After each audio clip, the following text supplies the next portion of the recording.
हाँ जी। ठीक लग। तत्वार्थ सूत्र महाशास्त्र की यह टीका तत्वार्थ राजवार्तिक इस महान ग्रंथ के पहले अध्याय के 7वें सूत्र की आचार्य अकलंक देवकृत टीका के संदर्भ में अपनी चर्चा चल रही थी।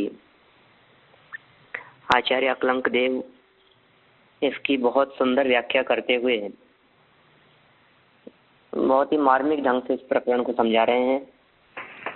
मूल सूत्र था 7वां सूत्र, निर्देश स्वामित्व साधनाधिकरण स्थिति विधांत है। क्या सूत्र है? निर्देश स्वामित्व साधनाधिकरण स्थिति विधांत है। निर्देश मतलब तो होता है स्वरूप उसका, स्वामित्व माने उसका मालिक कौन है, अधिकारी कौन है, साधन जिसकी चर्चा चल रही है उसका कारण क्या है, अधिकरण माने आधार क्या है, स्थिति माने कितने समय है उसका, और विधान माने भेद प्रभेद। इन सब बातों से माने निर्देश स्वामित्व साधन अधिकरण स्थिति और विधान, इन 6 बातों के आधार से हमारे को इनको जानना चाहिए। ठीक है। अब देखिए आप किस किस को जाने हम, तो कहा जीव अजीव आश्रव वन संबंध निर्जरा मोक्ष, इनको जानो। इनमें जीव अजीव आश्रव इनकी तो अपनी चर्चा हो गई थी। अब देखिए बंध के संदर्भ में बात करते हैं, पेज नंबर 290। आश्रव की हो गई थी ना बात? हाँ हाँ हो गई थी। देखिए पेज नंबर 290, 290 पेज पर बंध तत्व के संदर्भ में हमारे को बंध के बारे में कितनी बातें जाननी है? बंध के बारे में निर्देश स्वामित्व साधन अधिकरण स्थिति और विधान, इतनी बातें अपने को जाननी है बंध के संदर्भ में। देखिए जीव 290 पेज है, पहली लाइन है, जीव और कर्म प्रदेशों का परस्पर संश्लेष वो बंध है। जीव का और कर्म के प्रदेशों के आपस में संश्लेष को बंध कहते हैं। अथवा जिसका नाम बंध रखा या स्थापना आदि की वह बंध है। क्या कहा? देखो ये आवाज रिपीट हो रही है, थोड़ा ऐसे लग रहा है। आप लोगों को भी महसूस हो रहा है क्या?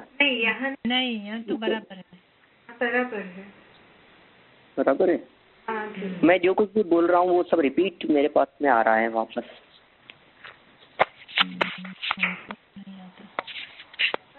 चलिए कोई म्यूट कर सकते, कोई बात नहीं।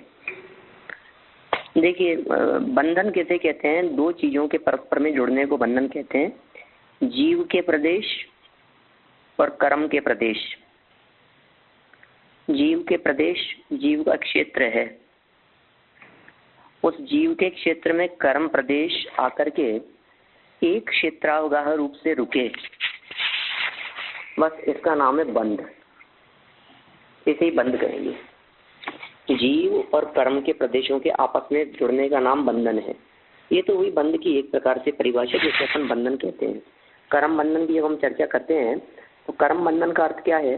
आत्मा और कर्म इन दोनों के जुड़ने का नाम बंधन है। अथवा जिसका नाम बंध रखा हो या स्थापना की हो वो भी बंध है। किसी का नाम बंध रखा, बंध भी तो किसी का नाम रखा जा सकता है ना। किसी वस्तु का नाम बंध हो सकता है, किसी व्यक्ति का नाम बंध हो सकता है। तो बंध यदि किसी का नाम रखा हो तो नाम निक्षेप से बंध कहेंगे। किसी वस्तु में हमने बंध की स्थापना कर दी हो तो स्थापना निक्षेप से उसे बंध कहेंगे। और आत्मा और कर्मों के परस्पर में मिलने को उसे बंधन कहा जाता है। 3 बातें हो गई। बंध का फल जीव को भोगना पड़ता है, अतः उसका स्वामी जीव है। निर्देश तो हो गया पहला, माने बंध किसे कहेंगे हम, ये तो हो गया निर्देश। फिर दूसरी चर्चा है स्वामीपन के संदर्भ में। इसका स्वामी कौन है, तो कहा जिसका भोगना पड़े, जो उस बंध के फल को भोगे वो उसका स्वामी। तो उस बंध के फल को कौन भोगता है, तो कहा जीव ही भोगता है, अतः जीव ही उसका स्वामी है, ये बंध का स्वामी हो गया। चूंकि बंध दो में होता है, अतः पुद्गल कर्म भी स्वामी कहा जा सकता है। देखो बंध दो में हुआ ना, जीव भी बंधा है और पुद्गल भी बंधा है, तो जीव को भी बंध का स्वामी कह सकते हैं और पुद्गल कर्म को भी बंध का स्वामी कह सकते हैं। होता कैसे है ये बंध, साधन क्या है इसका, तो कहा मिथ्या दर्शन, अविरति, प्रमाद, कषाय और योग ये बंध के साधन हैं,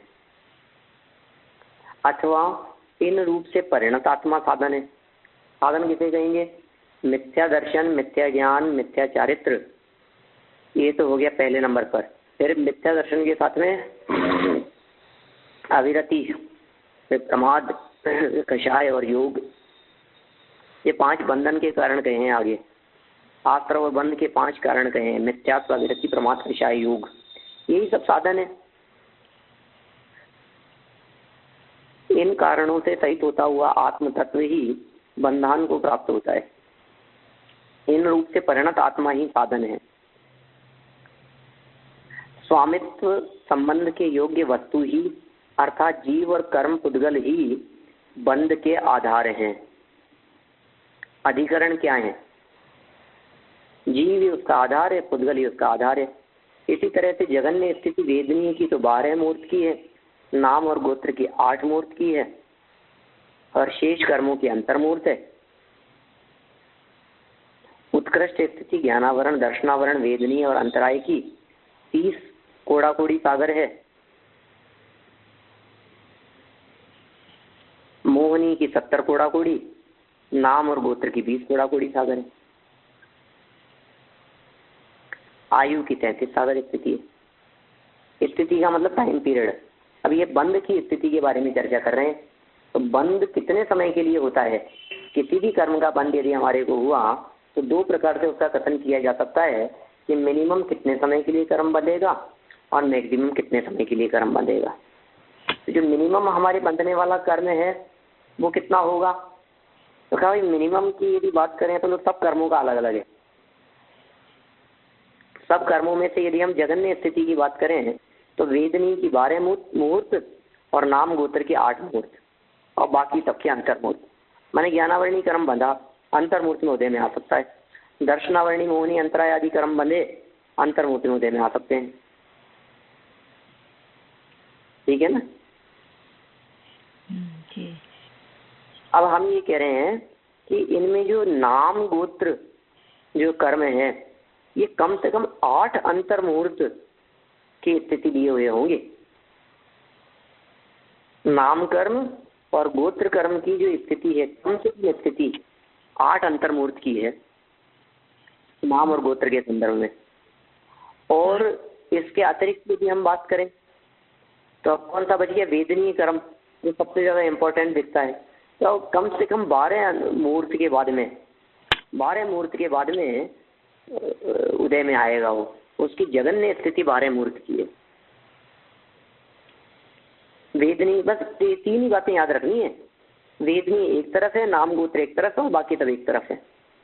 तो वेदनी के 12 मुहूर्त है, नाम गोत्र के 8 मुहूर्त है और बाकी सब कर्मों के अंतर्मुहूर्त है। ये जगन्य स्थिति। और उत्कृष्ट स्थिति, यद्यपि इनकी सबकी उत्कृष्ट आदि स्थितियों के संदर्भ में ये आगे जाकर की चर्चा करने वाले बंध अधिकार में, 8वें अधिकार में। इसी तत्वार्थ सूत्र महाशास्त्र के 8वें अध्याय में इन कर्मों की स्थिति के संदर्भ में विस्तार से चर्चा करेंगे, कितने कितने समय के लिए बनती हैं ये। फिर भी यहाँ बतलाना चाह रहे हैं ज्ञानावरणी, दर्शनावरणी, वेदनी, अंतराय,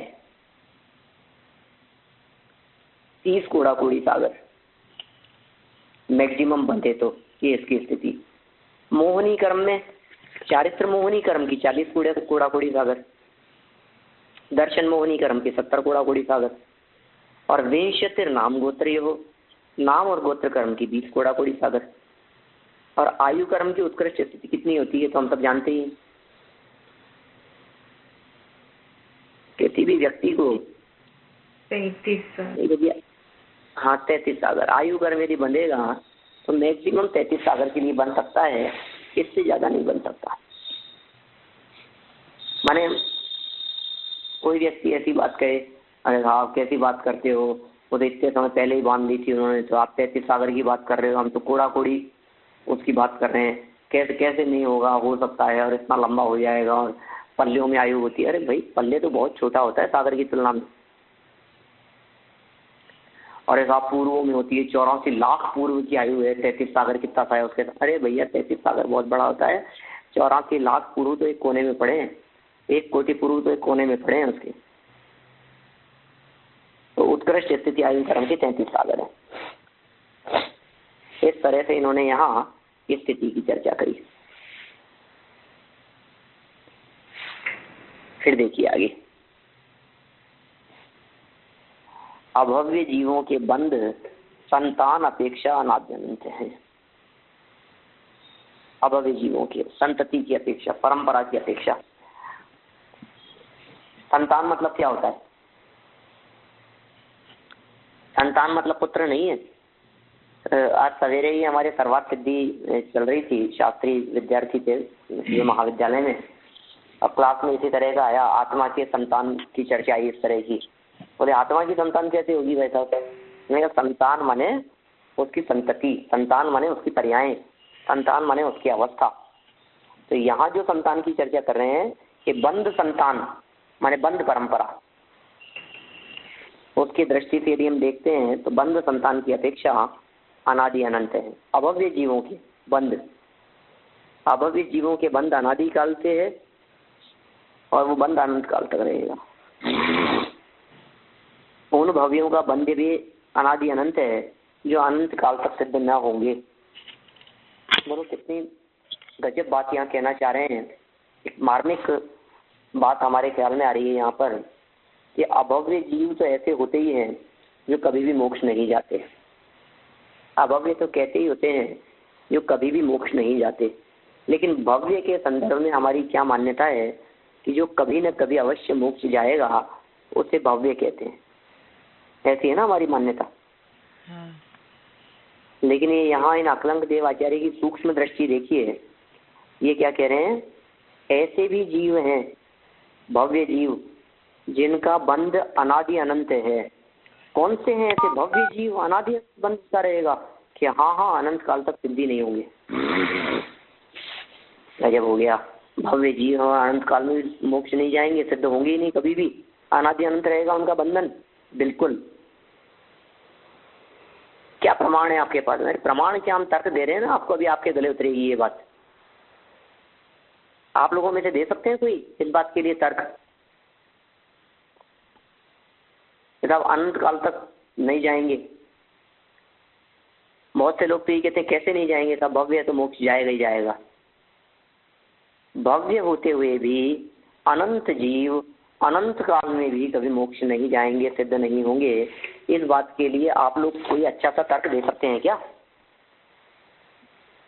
अभी भी वो नित्य निगोद में ही है। हाँ निकल जाएंगे तो भी नहीं जाएंगे। देखो मैं तर्क देता हूँ आपको, बहुत सिंपल सी बात है, थोड़ा सा प्रैक्टिकल सोचिए आप। यदि सभी भव्य जीव मोक्ष चले गए, भव्य है आप कहेंगे हम मोक्ष है, यदि सभी भव्य जीव मोक्ष चले गए इनके, तो फिर क्या होगा? फिर तो जो मोक्ष में चले गए वो मोक्ष में रहेंगे, जो संसार में है वो संसार में रह जाएंगे, अभव्य अभव्य संसार में रह जाएंगे और भव्य भव्य मोक्ष में चले जाएंगे। तो भव्य अलग हो गए, अभव्य अलग हो गए। अब संसार और मोक्ष का मार्ग भी बंद हो जाएगा, मुक्ति भी बंद हो जाएगी, मोक्ष जाना भी बंद हो जाएगा, धर्मोपदेश धर्म कर्म सब बंद हो जाएगा। बिल्कुल रुक जाएगा। एक लास्ट पॉइंट आ जाएगा वो, मेरा इसके बाद में बस खत्म हो गया। क्या आपको लगता है ऐसा कोई दिन आएगा जिस दिन के बाद में कोई मोक्ष नहीं जाएगा अनंत काल में? ये मोक्ष का मार्ग अनादि काल से चल रहा है, मोक्ष का मार्ग अनंत काल तक चलता रहेगा। अनंत काल में भी सभी जीव जो भव्य हैं वो मोक्ष नहीं चले जाएंगे, ऐसे भव्य जीव भी सदा काल रहेंगे जो नित्य निरोध से ही नहीं निकलेंगे। ऐसे भी भव्य जीव होंगे, अनंत भव्य जीव तो ऐसे होंगे जिनमें भव्यत्व नाम की शक्ति पड़ी है, भव्यत्व नाम की योग्यता पड़ी है, लेकिन फिर भी वे निगोद से बाहर ही नहीं निकलेंगे। ऐसे भी है। इसलिए कितनी मार्मिक बात कही है, उन भव्यों का बंध भी अनाद्य अनंत है जो अनंत काल तक सिद्ध न होंगे, उनका भी बंधन अनादि अनंत है। ज्ञानावरण आदि कर्मों का उत्पाद और विनाश प्रति समय होता रहता है, अतः साधी शांत भी है। सामान्य रूप से बंध एक है, शुभ और अशुभ के भेद से दो प्रकार का है। जो कितनी बातें होंगी, निर्देश, स्वामित्व, साधन, अधिकरण, स्थिति, अब विधान। विधान माने हो गया भेद। भेद कितने हैं बंध के? कह रहे हैं बंध का भेद सामान्य से तो एक, और ज्यादा भेद करें तो और दो भेद कर सकते हैं। शुभ और अशुभ के भेद से दो प्रकार का बंध होता है। द्रव्य भाव और उभय के भेद से तीन प्रकार का बंध है। द्रव्य बंध, भाव बंध और द्रव्य भाव बंध माने उभय बंध। प्रकृति, स्थिति, अनुभाव और प्रदेश के भेद से चार प्रकार का बंध है। बंध के चार प्रकार सुने हैं आपने, प्रकृति बंध, प्रदेश बंध, स्थिति बंध, अनुभाव बंध। आगे आएंगी आगे 8वें अध्याय में चर्चा। तो प्रकृति बंध किसे कहते हैं? कर्म प्रकृतियों में बढ़ जाना। स्थिति बंध किसे कहते हैं? कि उसमें कितना समय के लिए बंधेगा वो स्थिति बंध है, कैसा फल देगा वो अनुभाग बंध है, और जो उनके प्रदेश हैं वो प्रदेश बंध है। कर्म परमाणुओं की संख्या वो प्रदेश बंध है। तो चार प्रकार के भी बंध। और मिथ्या दर्शनादि कारणों के भेद से पांच प्रकार का है। अब बंध कितने प्रकार का है? कि बंध पांच प्रकार का भी हो सकता है। मिथ्या दर्शनादि कारणों के भेद से पांच प्रकार का बंध हो गया। मिथ्या दर्शन, अविरति, प्रमाद, कषाय, योग। मिथ्यात्व, अविरति, प्रमाद, कषाय और योग, इन पांच वेदों की अपेक्षा से ये पांच प्रकार का बंध हो गया। नाम, स्थापना, द्रव्य, क्षेत्र, काल और भाव रूप से छह प्रकार का है। क्या कहा? नाम, स्थापना, द्रव्य, क्षेत्र, काल और भाव, छह प्रकार का बंध हो गया। इनमें भव मिलाने से सात प्रकार का है। ज्ञानावरण आदि मूल प्रकृतियों की दृष्टि से आठ प्रकार का है। कितने गजब वेद बतलाए हैं। माने एक प्रकार से स्मरण रखने योग्य बात लगती है कभी कभी तो अपने को। बंध सामान्य की अपेक्षा से एक ही प्रकार का है। शुभ और अशुभ की अपेक्षा से बंध दो प्रकार का है। उभय मिला, द्रव्य भाव और उभय मिलाने से तीन प्रकार का बंध हो गया। फिर प्रकृति, प्रदेश, स्थिति, अनुभाग की अपेक्षा से चार प्रकार का बंध हो गया। फिर पांच प्रकार का बंध भी कह दिया मिथ्या दर्शनादि कारणों की अपेक्षा से। मिथ्या, प्रवृत्ति, प्रमाद, कषाय, योग की अपेक्षा से पांच प्रकार का बंध हो गया। फिर छह प्रकार का बंध बतला दिया। नाम, स्थापना, द्रव्य, क्षेत्र, काल, भाव। सात प्रकार का बंध कह दिया भाव मिलाकर के। और आठ प्रकार का कह दिया आठ कर्मों की अपेक्षा से। इस प्रकार कारण कार्य की दृष्टि से संख्यात, असंख्यात और अनंत विकल्प होते हैं। याद हो गया होगा आप सभी को, मैंने दोबारा सुना दिया आप लोगों को बिना देखे। बंध के प्रकार बताइए, बंध कितने प्रकार का होता है? बोलो, बंध कितने प्रकार का होता है? किसी ने कहा दो, किसी ने कहा चार, किसी ने कहा छह, किसी ने कहा आठ। सब सही है। संख्या तो हमने कहा बंध कितने प्रकार का होता है? बोले 3, 5, 7, 1। सब सही है, जगह हो गया। कुछ पूछ रहे हैं आप लोग? कोई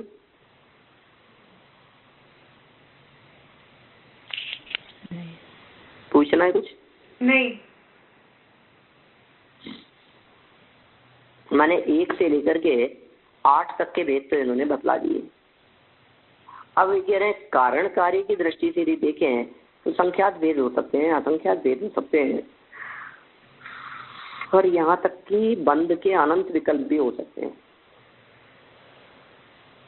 कितने प्रकार का बंधन, कितने प्रकार का बंधन फल की अपेक्षा से लगाओ तो इतना विस्तार हो सकता है कि आप सोच भी नहीं सकते। फल की अपेक्षा से यदि हम बात करें तो इसका फल ऐसा, उसका फल ऐसा, उसका फल उसका फल फल मतलब कर्म जितने प्रकार की मनुष्य गति अलग हो गया, देवनार की गति अलग हो गया, फिर एक इंद्रिय चार इंद्रिय आदि अलग हो गई, गति अलग हो गई, जाति अलग हो गई, इंद्रियों की अपेक्षा से अलग हो गया, कितने वेद प्रवेद पड़ जाएंगे, तो बहुत हो गई। इस तरह ये बंध के संदर्भ में निर्देश, स्वामित्व, साधन, अधिकरण, स्थिति, विधान, इन 6 बिंदुओं की चर्चा की। अब संवर के संदर्भ में इन्हीं 6 बिंदुओं की बात करते हैं। देखिए, खत्म करेंगे आज अपन ये सूत्र, कोशिश तो यही है। आश्रव निरोध को संवर कहते हैं, अथवा नामादि रूप भी संवर होता है।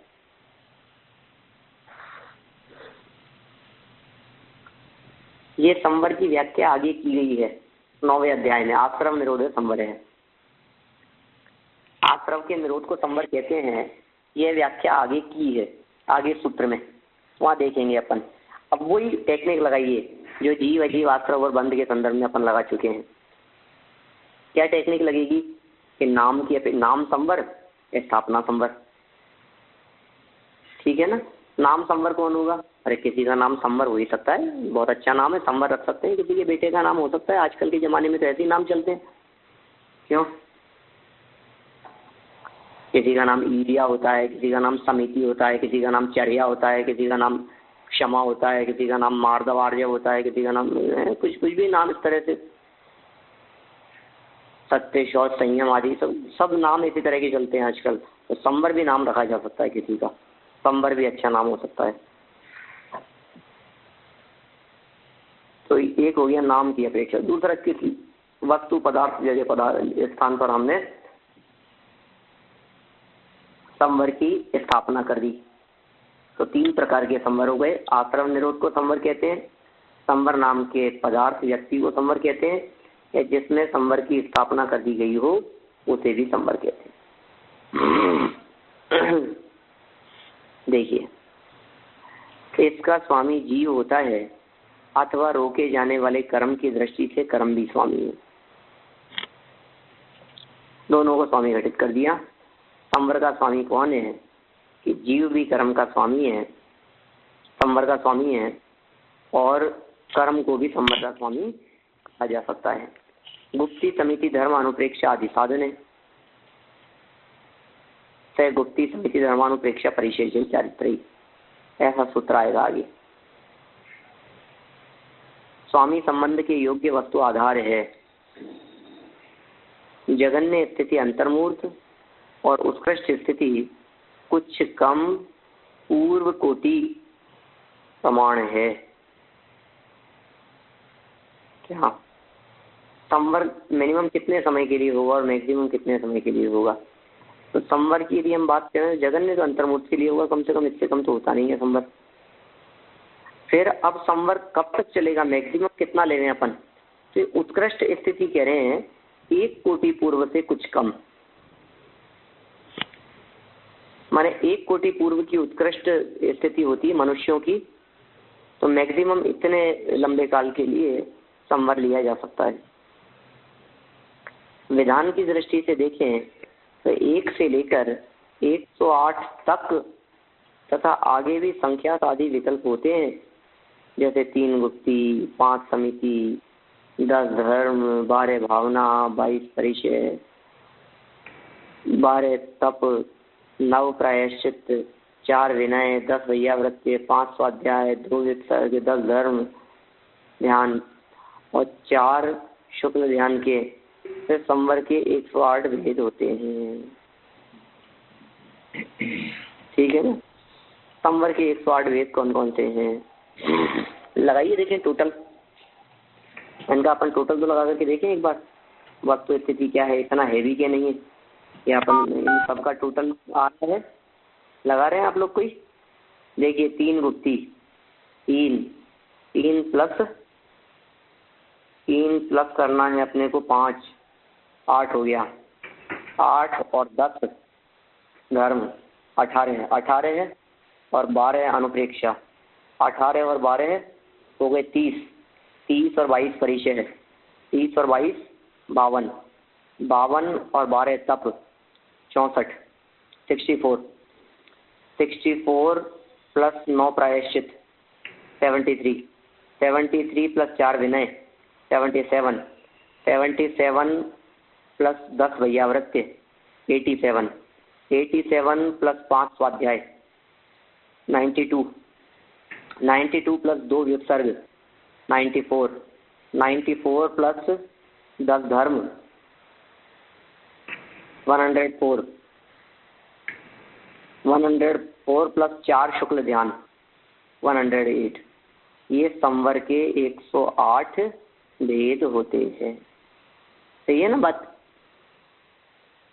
अकलंक देव आचार्य ने संस्कृत में व्याख्या करते हुए यहाँ संवर के 108 वेद तक बतला दिए, जिन 108 वेदों के यहाँ नाम बताए गए हैं। और ये जितने नाम बतलाए हैं और जिस प्रकार से यहाँ व्याख्या की है, ये सारे के सारे गुण मुनिराजों के जीवन में पाए जाते हैं। इसलिए मुनिराज के नाम के आगे 108 शब्द का प्रयोग किया जाता है।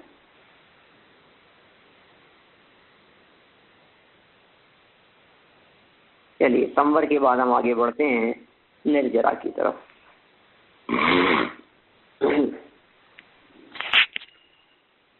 यथा काल या तपो विशेष से कर्मों की फलदान शक्ति नष्ट कर देना, उन्हें जड़ा देना, ये निर्जरा है। निश्चित काल में तप विशेष से कर्मों के फल देने की शक्ति घट गई, कर्म फल नहीं दे सके, उन्हें जड़ा देना, ये निर्जरा है। नाम, स्थापना, द्रव्य, भाव आदि रूप भी निर्जरा होती है। ये बाहरी साधन है। निर्जरा का स्वामी आत्मा है अथवा द्रव्य निर्जरा का स्वामी जीव भी है। तप और समयानुसार कर्म विपाक, ये दो साधन है। आत्मा या निर्जरा का स्वस्वरूप आधार है। आत्मा का और कर्म निर्जरा का क्या आधार है? स्व आत्मा और स्वरूप, स्वस्वरूप आधार है। सामान्य से निर्जरा एक प्रकार की है, यथा काल और औपक्रमिक के भेद से दो प्रकार की है, मूल कर्म प्रकृतियों की दृष्टि से 8 प्रकार की है। इसी तरह है कर्म के रस को क्षीण करने के विभिन्न कारणों की अपेक्षा संख्यात, असंख्यात और अनंत भेद होते हैं। इस तरह से यहाँ निर्जरा के भी बहुत सारे भेद बता दिए हैं और बहुत सारे भेद बता के संख्यात असंख्यात अनंत कह दिए। ठीक है ना? सारी बातें आ गई। निर्देश हो गया, स्वामित्व, साधन, अधिकरण, स्थिति, विधान। अपने कुछ 6 बातें ध्यान रखनी है बस। अभी आप लोगों से यदि मैं इसको पढ़े बिना मोक्ष के संदर्भ में पूछूं कि निर्देश किसे कहते हैं, तो कम से कम इतना तो याद रहना चाहिए कि नाम कथन करने को निर्देश कहते हैं। स्वामित्व किसे कहते हैं?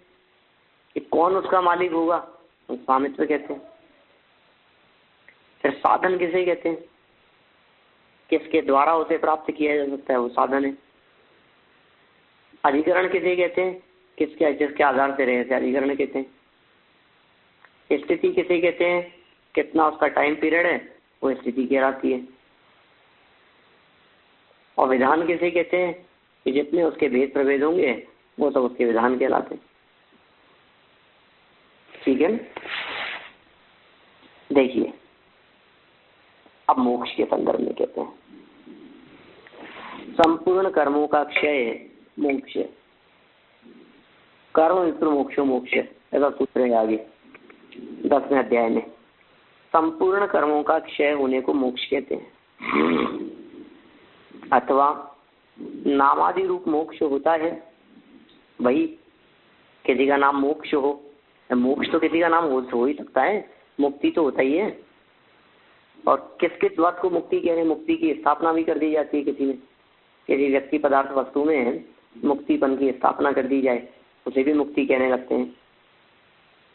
तो संपूर्ण कर्मों का क्षय मोक्ष है अथवा नामादि रूप मोक्ष होता है। परमात्मा और मोक्ष स्वरूप ही स्वामी हैं।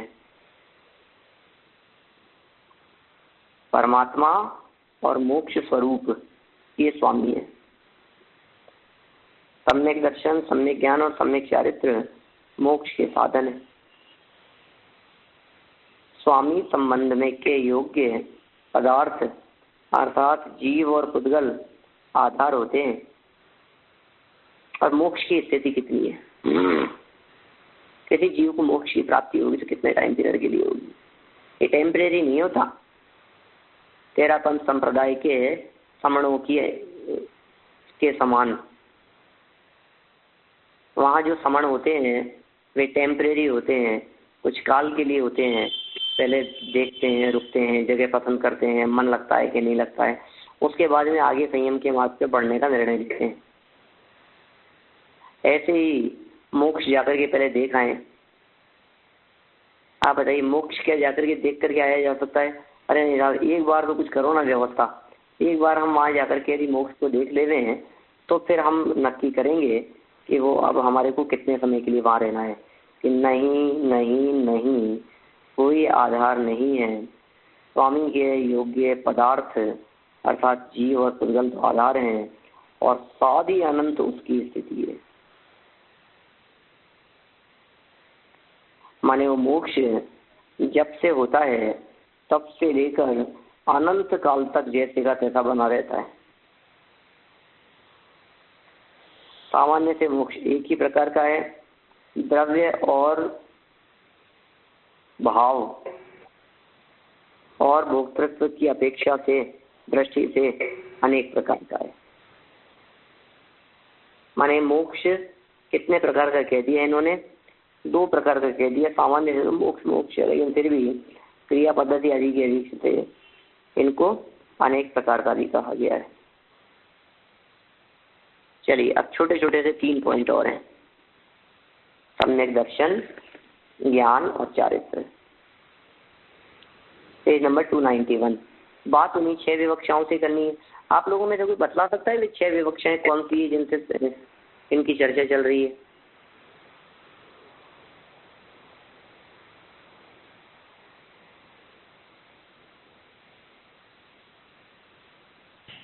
छह बातें कौन कौन सी हैं? निर्देश, स्वामित्व, साधन, अधिकरण, स्थिति और विधान। बहुत बढ़िया। इन सबसे चर्चा करते हैं सम्यक दर्शन के संदर्भ में। देखिए सबसे पहले सम्यक दर्शन। निर्देश क्या होगा? सम्यक दर्शन किसे कहते हैं? तत्वार्थ श्रद्धान को सम्यक दर्शन कहते हैं, अथवा नामादि रूप भी सम्यक दर्शन होता है। किसी का नाम सम्यक्त्व है, किसी ने सम्यक दर्शन की स्थापना कर दी है। स्वामी, आत्मा और सम्यक दर्शन पर्याय, बराबर, ये स्वामीपन की चर्चा होगी। दर्शन मोह के उपशम आदि अंतरकरण साधन है, उपदेश आदि बाह्य साधन है। स्वामी बंधन के योग्य वस्तु अधिकरण है। जगन्य स्थिति अंतर्मूर्त और उत्कृष्ट स्थिति कुछ अधिक 66 सागर प्रमाण है। किसकी कह रहे हैं? सम्यक्त्व की स्थिति बतला रहे हैं। लेकिन ये जो स्थिति है एक शाइक की अपेक्षा से नहीं समझनी चाहिए, क्योंकि शाइक वाले का तो इतना लंबा काल ही नहीं है। तो जाएगा आगे मोक्ष चला जाएगा, इतना लंबा काल है। उत्कृष्ट आयु वाले उसमें जाएगा तो भी कितना होगा, 35 सागरों में मोक्ष चला जाएगा ज़्यादा से ज़्यादा।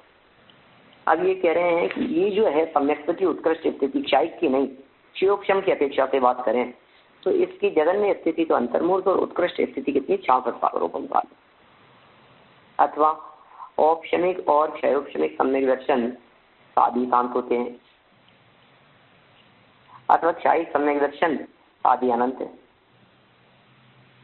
तो विवक्षाएं लगानी पड़ेगी आपको।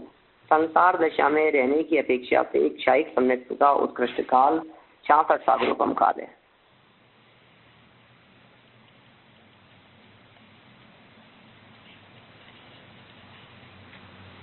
औपशमिक और क्षयोपशमिक सम्यक्त्व कितने कैसे होंगे? आदि शांत होंगे, न तो अनादि काल से न अनंत काल तक रहेंगे। और क्षायिक सम्यक दर्शन आदि अनंत होगा। एक बार शुरू हो जाने के बाद में क्षायिक सम्यक्त्व कभी भी नाश को प्राप्त नहीं होता। सामान्य से सम्यक दर्शन एक, निसर्गज और अधिगमन रूप से दो प्रकार का, औपशमिक शायिक और क्षयोपशम के भेद से तीन प्रकार का। इसी तरह विविध परिणामों की दृष्टि से संख्यात, असंख्यात और अनंत विकल्प होते हैं। नहीं समझता हूँ कोई कठिन बात है। चले ना आगे, अपन दो पैराग्राफ और हैं। देखिए ज्ञान तत्व।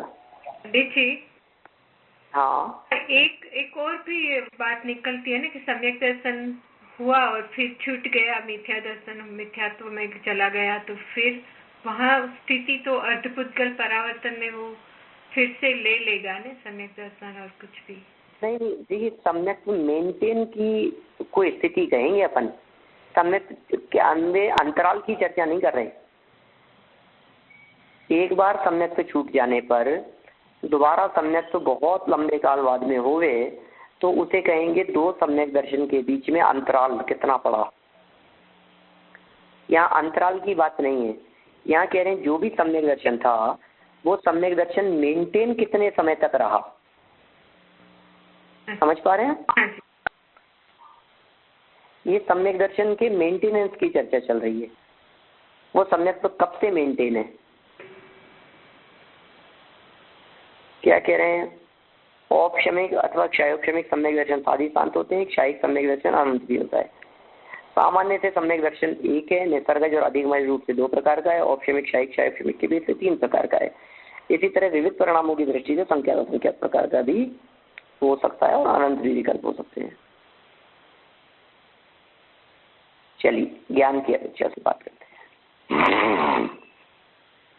जीवादि तत्वों के प्रकाशन को ज्ञान कहते हैं, अथवा नामादि रूप भी ज्ञान होता है। तीन स्टाइल है, तीन पैटर्न चल रहा है बिल्कुल शुरू से ही। 7 तत्व और 3 ये 10 बार बतला रहे हैं ये प्रकरण, जिसमें 9th बार पढ़ रहे हैं अपन, 9वीं बार पढ़ रहे हैं। स्वामी कौन है? ये स्वामी आत्मा है या ज्ञान पर्याय? ज्ञानावरण और दर्शनावरण, ज्ञानावरण आदि कर्म का क्षयोपशम आदि साधन है, अथवा अनेक को प्रकट करने की योग्यता, अपने को प्रकट करने की योग्यता। आत्मा अथवा स्वीकार ही अधिकरण है। क्षयोपशमिक मति आदि 4 ज्ञान साधी शांत है। क्षयिक ज्ञान साधी अनंत होता है। सामान्य से ज्ञान एक है, प्रत्यक्ष और परोक्ष के भेद से दो प्रकार का है। द्रव्य श्रुत और पर्याय रूप ज्ञेय के भेद से 3 प्रकार का है। नामादिक के भेद से 4 प्रकार का है। मति श्रुत अवधि आदि के भेद से 5 प्रकार का है। इसी तरह क्रियाकार प्रणत के भेद से संख्यात असंख्यात और अनंत विकल्प भी होते हैं। चारित्र वाला पैराग्राफ बात वही कही है, सेम स्टाइल के अंदर बात कही है।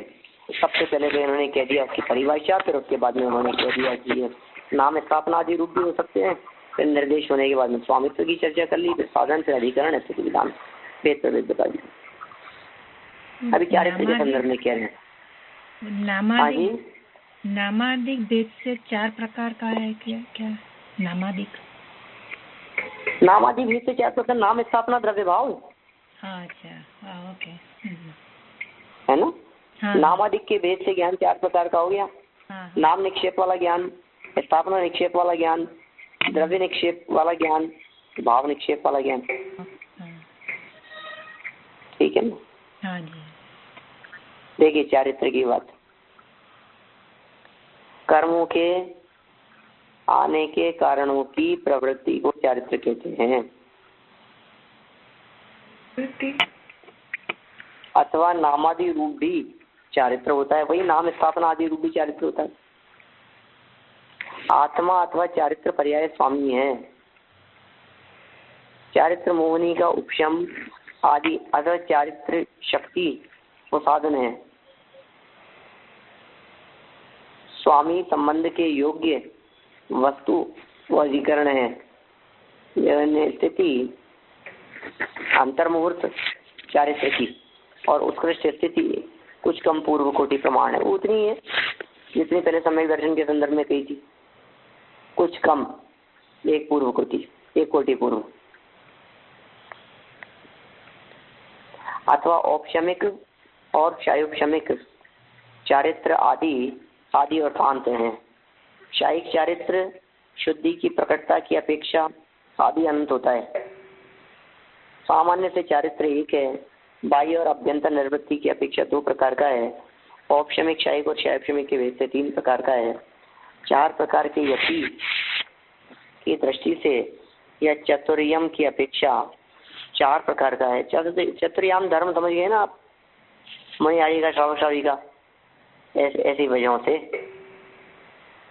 सामायिक आदि के भेद से 5 प्रकार का है।